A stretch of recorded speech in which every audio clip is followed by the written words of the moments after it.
দর্শক, বিমানবন্দরে বোমাতঙ্কের তল্লাশি শেষে কোনো বোমা পাওয়া যায়নি। কিছুক্ষণের মধ্যেই যাত্রীদের ব্যাগেজ ফেরত দেওয়া হবে। এ বিষয়ে বিস্তারিত জানাবেন বিমানবন্দরে নির্বাহী পরিচালক গ্রুপ ক্যাপ্টেন কামরুল ইসলাম। আমরা এখন সরাসরি চলে যাচ্ছি সেখানে।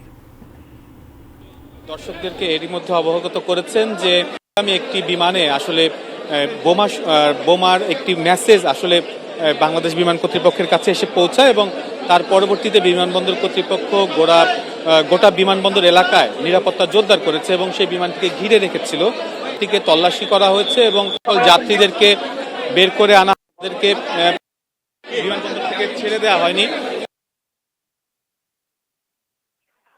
জানা গেছে নির্বাহী পরিচালক মহোদয় তিনি কিছুক্ষণের মধ্যে গণমাধ্যম কর্মীদের উদ্দেশ্যে তিনি আমাদেরকে জানাবেন এবং অনানুষ্ঠানিক সূত্র থেকে যেটি জানতে পেরেছি যে এখন পর্যন্ত বিমানবন্দরে বা এর ভেতরে বোমা বিমানটির যে ছিল সেটি ছিল তবে বিমানের যে সকল যাত্রীরা রয়েছেন 250 যাত্রী তাদেরকে কিন্তু এখনো বিমানের ভেতরে রাখা হয়েছে, কারণ তাদের যে হ্যান্ড লাগেজ রয়েছে সেই লাগেজ গুলো তল্লাশি শেষ না হওয়া পর্যন্ত তাদেরকে ভিতরে অবস্থান করতে হবে এবং পরবর্তীতে দেখা পাচ্ছে সে তাদেরকে আসলে ছেড়ে দেওয়া হবে।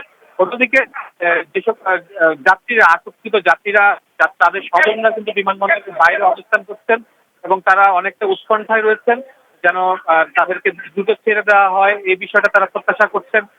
সব মিলিয়ে বলা যায় যে বিমানবন্দরে একটি অস্থির অবস্থা এখনো বিরাজ করছে।